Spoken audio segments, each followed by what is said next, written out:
Selamat pagi semuanya, salam sejahtera. Pada kesempatan kali ini, saya akan mempresentasikan mengenai geolistrik dan pengaplikasiannya dalam bidang geologi. Pengaplikasian metode Schlumberger dalam mencari hambatan listrik pada bawah permukaan bumi. Perkenalkan, anggota dari kelompok 4 dari kelas A. Yang pertama itu ada Nur Lela dengan NPM 061. Yang kedua ada Raffi Ashfarhan dengan NPM 082. Dan yang ketiga ada saya sendiri, Irgal Ditya Rahman dengan NPM 103.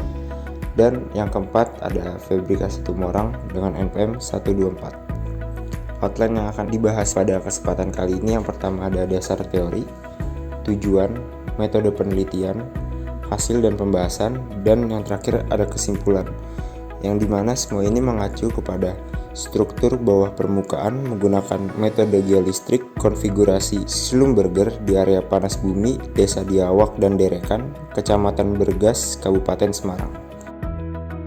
Yang pertama, kita akan membahas tentang dasar teori. Dasar teori yang pertama itu ada geotermal. Geotermal ini biasanya lebih dikenal dengan sebutan panas bumi.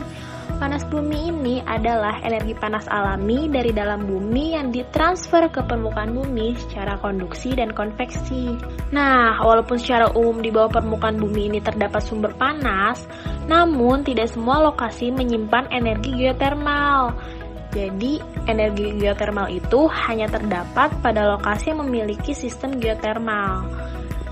Gambar di samping ini merupakan model sistem dari geotermal. Sistem geotermal ini terdiri dari 3 elemen utama. Yang pertama itu ada batuan reservoir yang permeable. Yang kedua ada air yang membawa panas dari reservoir ke permukaan bumi. Dan yang ketiga itu ada sumber panas. Dasar teori yang kedua itu ada sesar. Sesar itu sebuah rekahan pada batuan yang telah memperlihatkan gejala pergeseran pada kedua belah sisi bidang rekahan. Secara umum, sesar ini terdiri dari sesar turun, sesar naik, dan sesar geser. Selanjutnya, dasar teori yang ketiga ada metode geolistrik.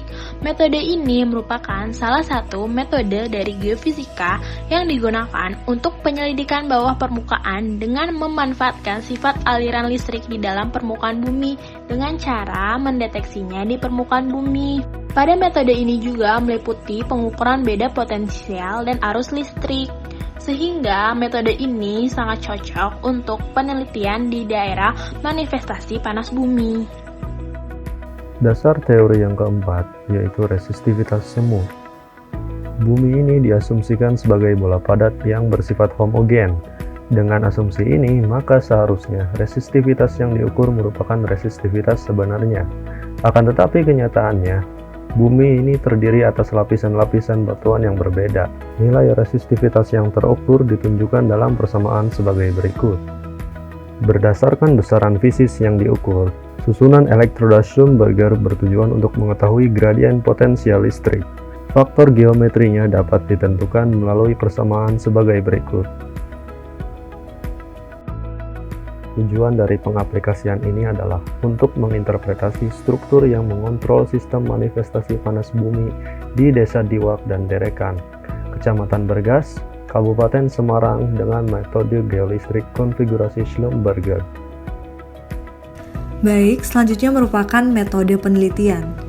Penelitian ini dilakukan di daerah manifestasi panas bumi, terletak di Desa Diwak dan Derekan, Kecamatan Bergas, Kabupaten Semarang. Dalam penelitian ini juga digunakan alat-alat, yakni seperti resistivity meter merek Naniura model NRD22S. Alat tersebut dilengkapi dengan elektroda arus, elektroda potensial, kabel arus, dan kabel potensial. Dalam penelitian ini diambil pada 5 titik pengukuran. Setelah pengambilan 5 titik tersebut, data yang didapatkan di lapangan adalah resistivitas semu, yang kemudian diolah menggunakan software IP2WIN, kemudian dicocokkan dengan informasi geologi di daerah penelitian tersebut, dan hasilnya diinterpretasikan. Setelah dicocokkan dengan informasi geologi di daerah penelitian tersebut, maka diperolehlah hasil. Terdapat 2 lintasan lapisan, yang mana pada lapisan pertama terdapat 3 titik, yaitu titik 1, titik 2, dan titik 5. Pada lintasan pertama, teridentifikasi terdapat 6 lapisan, yaitu batu lempung, batu lanau, tuf, batu pasir, dan pasir tuf. Pada lapisan kedua terdapat 3 titik, yaitu titik 3, titik 2, dan titik 5. Berdasarkan interpretasi dari 2 lapisan tersebut, teridentifikasi bahwa terdapatnya sebuah patahan berupa sesar turun mulai dari lapisan ketiga, yaitu batu pasir. Lalu kita masuk ke pembahasan.